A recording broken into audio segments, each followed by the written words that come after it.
اب کرنا کیا ہے اس میں؟ 2-3 باتیں میں آپ کو بتاتا ہوں، یہ سن لو غور سے، یہ آپ کے کام آئیں گی.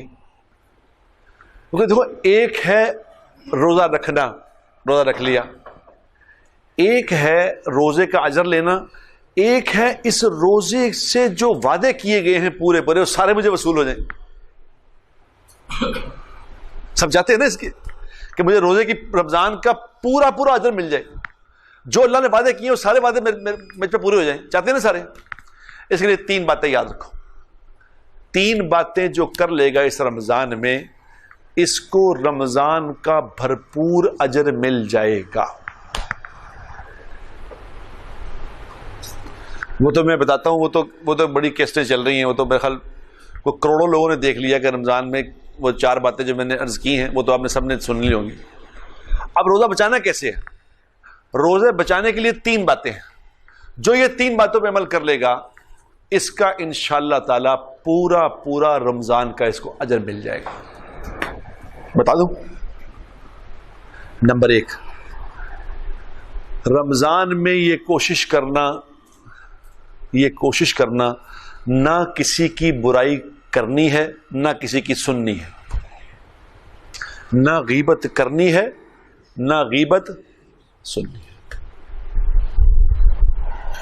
کیونکہ میرے دوستو، یہ غیبت وہ گناہ ہے، یہ غیبت وہ گناہ ہے، نہ کچھ حاصل کیا نہ کچھ لیا، سارے عمل ضائع ہو گئے.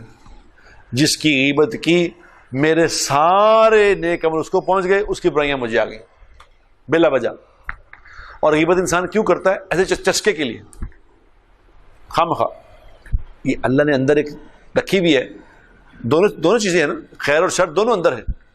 اس لیے غیبت نہیں کرنی. اب کوشش کرو کہ چپ ہی کر جاؤ رمضان میں، تو چپ ہی کر جاؤ بس، کہ کہیں بھی میرا ظاہر نہ ہو جائے. دیکھو نا، ایک بندہ سونے کی بوری لے کے جا رہا ہے، تو اس کو یہ بھی تو ہوگا نا کہ یہ سونے کی بوری میں گھر تک لے بھی جاؤں، نیچے ہی سوراخ ہو جائے، نیچے گرنا شروع ہو جائے، کیا فائدہ؟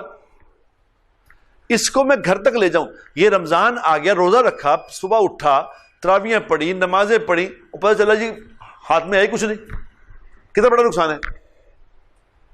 اور وہ غیبت کرنے سے ختم ہو جاتا روزہ. غیبت نہ کرنی نہ سننی. جو غیبت کر رہا ہو، کسی کی برائی کر رہا ہو، تو فوراً سے کیا کہیں؟ اسے کہیں یار تیری مہربانی، رمضان ہے، میرا روزہ ہے، آپ کا بھی روزہ ہے، تو یار رمضان کے بعد رکھیں اس کو. کیا خیال ہے؟ اس پروگرام کو رمضان کے بعد رکھیں گے انشاءاللہ تعالیٰ. اگر رمضان میں نہ رکھا تو رمضان کے بعد اس کی عادت ختم ہو جائے گی. تو اس کو یہ کہو کہ بھائی ہم انشاءاللہ رمضان کے بعد اس کو پروگرام کو رکھیں گے. نمبر 1، غیبت نہیں کرنا، کریں گے کوشش انشاءاللہ.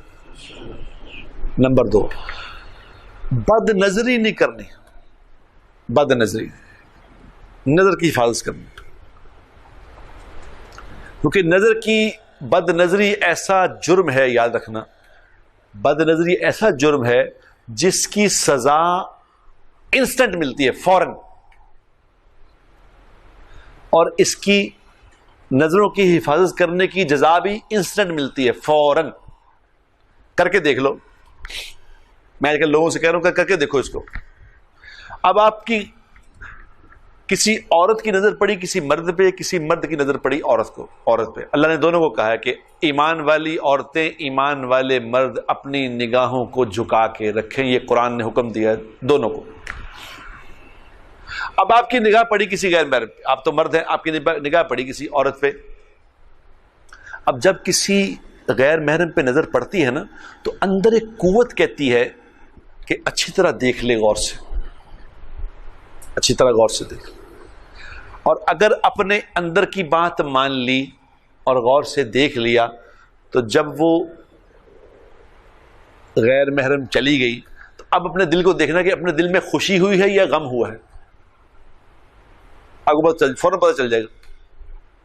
اور اگر کسی پہ نظر پڑ گئی اور وہ اللہ کے خوف سے نظر جھکا لی، اللہ کے خوف سے نظر جھکا لی، کہ اللہ نے منع کیا دیکھنے سے، منع جھکا لی، تو اس پہ حدیث میں آتا ہے جو کسی غیر محرم پہ نظر پڑے اور اللہ کے خوف سے وہ جھکا لے، تو اللہ پچھلے سارے گناہ معاف کر دیتے. کتنا بڑا عمل ہے بتاؤ. کوئی تو بات ہوگی نا اس میں کہ سارے گناہ معاف. اور نمبر 2، اللہ انسٹنٹ دل کے اندر ایک نور کی لہر ڈالیں گے. نور کی ایک لہر اس کو ملے گی جو اس کو فوراً محسوس ہوگی. اس کے اندر ایمان کی حلاوت، نور کی لہر اس کو محسوس ہوگی دل میں. کر کے دیکھ لو کہ کوئی لمبی چوڑی بات نہیں ہے. یہ مقابلہ تو ہر وقت ہونا ہے. رمضان میں ایسی جگہوں سے پرہیز کرو میرے دوستو، رمضان میں ایسی جگہوں سے پرہیز کرو جہاں پہ بد نظری کا خدشہ ہے. ایسی نظروں سے، ایسی جگہ سے بچو. بیچاری ہماری جو مستورات ہیں، عورتیں ہیں، ان کو تو شیطان بازاروں میں لے جاتا ہے. وہ تو ساری شاپنگیں رمضان میں کر رہی ہیں. وہ سمجھتی ہے مہینہ شاپنگ کا مہینہ. حالانکہ یہ مہینہ تو حضور اکرم سے جب آتا تھا تو حضور اکرم صلی اللہ علیہ وسلم لنگوٹا کس لیتے تھے، جاگنا لمبا کر دیتے تھے، تیاری شروع کر دیتے تھے، عبادت میں لمبی عبادت کرتے تھے کہ بھی مہینہ رمضان کا آ گیا. تو ہمیں پتہ ہی کچھ نہیں. وہ عورتیں روزہ رکھ کے بازار چلی جاتی بیچاری، سارا دن بازاروں میں پھر رہی ہیں، غیر محرم سے باتیں کر رہی ہیں، چیزیں فضول بکزایا کر. تو بھائی بد نظری سے بچنا اس مہینے میں، نمبر 2. اور نمبر 3، جھوٹ نہیں بولنا. زبان سے جھوٹ نہ بولنا، کیونکہ حضور اکرم صلی اللہ علیہ وسلم نے فرمایا ہے کہ میرا امتی ہر گناہ کر سکتا ہے، جھوٹ نہیں بول سکتا. جھوٹ نہ بول. ہمیں پتہ نہیں اس بات کا، ہمیں پتہ نہیں میرے دوستوں کہ یہ جھوٹ کیا عذاب ہے. یہ سارے اعمال کو کھا جاتا ہے جھوٹ. اس لیے خدا کا واسطہ اس کی پریکٹس کر لو اس مہینے میں کہ جھوٹ نہیں بولنا.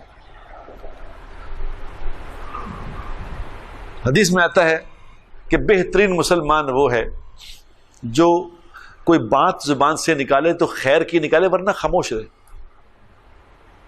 جتنا زیادہ بولو گے اتنی غلطیاں زیادہ کرو گے.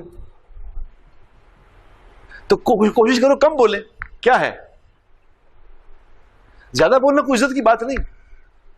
زیادہ بولنے والا غلطیاں کرے گا، اس لیے بالکل کم بولو. ضرورت کی بات بولو رمضان میں، اور غیر ضروری بات نہ بولو. جو چپ رہ گیا وہ خیر پا گیا، جو خاموش ہو گیا وہ خیر پا گیا، ساری خیر مل گئی اس کو.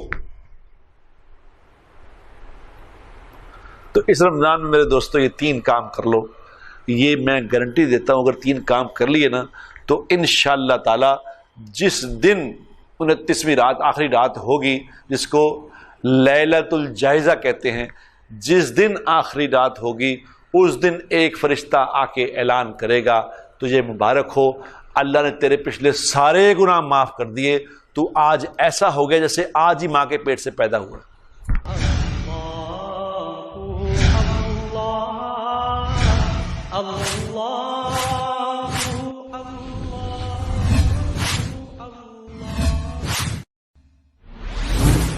اب کرنا کیا ہے اس میں؟ 2-3 باتیں میں آپ کو بتاتا ہوں، یہ سن لو غور سے.